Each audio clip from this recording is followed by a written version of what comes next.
सफेद ऊंट और घमंडी बाघ। जंगल में एक सफेद ऊंट रहता है। उसे अपने रंग और ऊंचाई की वजह से बहुत ही घमंड था।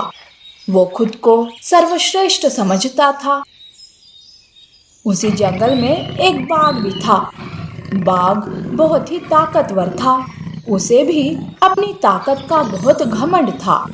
वो दोनों घमंड में इतने चूर थे कि वो कमजोर और छोटे जानवरों पर हुक्म चलाते थे। उन दोनों की वजह से जानवर परेशान हो गए थे। एक दिन एक खरगोश रोता हुआ जा रहा था। तब बंदर उसे कहता है, अरे खरगोश, क्या हुआ तुम्हें? तुम ऐसे क्यों रो रहे हो? अरे पहले उस ऊंट ने मुझे बहुत सताया और बाद में बाघ ने मुझे काम पर लगाया। पूरा दिन भूखा रहा, पर उन दोनों को मुझ पर बिल्कुल भी तरस नहीं आया। बंदर को खरगोश पर दया आती है। वो उसे खाने के लिए एक फल देता है और कहता है, अरे ये ऊंट और बाघ ने सच में सबकी नाक में दम करके रखा है। अब ये बातों से नहीं समझने वाले। अब ऐसा कुछ काम करना होगा ताकि उन दोनों को खुद समझ आ जाए। बंदर उन दोनों को सबक सिखाने के लिए एक प्लान बनाने लगता है। बंदर एक बंद गुफा के पास सुरंग बनाता है। उसी गुफा का दरवाजा एक बड़े से पत्थर से बंद था। बंदर को ऊंट और बाघ दिखाई देते हैं। तब वो खुद से कहता है, इस जंगल में ऐसा कोई जानवर नहीं है जो बड़े से पत्थर को हटा सके, और ना ही कोई सुरंग में जाकर मेरी खोई हुई चीज ला सके।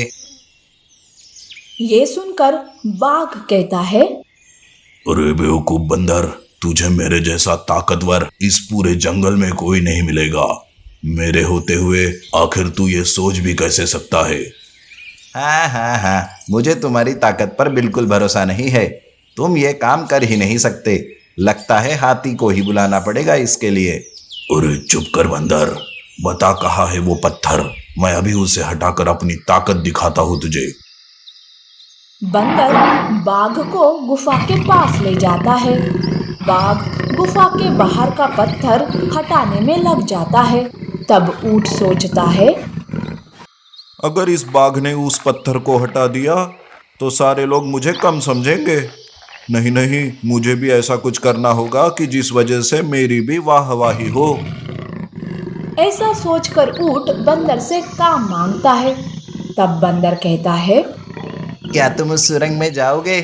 अरे जाने दो, तुम्हारे तो बस की बात ही नहीं है ये। मैं तो ये काम चूहे से करवा लूंगा। चूहे का नाम सुनते ही ऊंट बिना कुछ सोचे समझे सुरंग में घुस जाता है। पर सुरंग तो अंदर से छोटी थी। ऊंट उस सुरंग में फंस जाता है और चिल्लाने लगता है, अरे मैं फंस गया रे, कोई तो मुझे बाहर निकालो, मेरा दम घुट रहा है। ऊंट सुरंग में फंस गया था तो इधर बाघ पत्थर को पूरी ताकत से हटाने की कोशिश कर रहा था। इस चक्कर में वो पसीने से भीग जाता है, पर वो पत्थर टस से मस नहीं होता। कुछ देर ऐसे ही चलता है। तब बंदर बाकी जानवरों को बुलाता है। हाथी अपनी सूंड से ऊंट को सुरंग से बाहर खींचता है तो बाघ कमजोरी के कारण गिर पड़ता है। ऊंट और बाघ की हालत बहुत बुरी हो चुकी थी। सारे जानवर उन दोनों पर हंसने लगते हैं। तब बंदर हंसते हंसते कहता है, क्यों बाघ, तुम्हारी ताकत कहाँ चली गई? और ऊँट, तुम्हारी अकड़ तो कुछ काम में ही नहीं आई। देखा, घमंड की वजह से तुम दोनों ने अपनी क्या हालत कर दी। बाघ, हमें अपनी ताकत का कभी घमंड नहीं करना चाहिए। और ऊँट, कभी छोटे और बड़ों में भेदभाव नहीं करना चाहिए। जो काम जिसको आता है वही वो कर सकता है, बाकी कोई नहीं। उस दिन ऊंट और बाघ को अच्छा सबक मिल जाता है।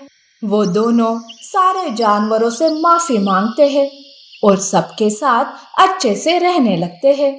इसीलिए हमें अपनी ताकत कभी कमजोरों पर नहीं आजमानी चाहिए और ना ही कोई भेदभाव करना चाहिए।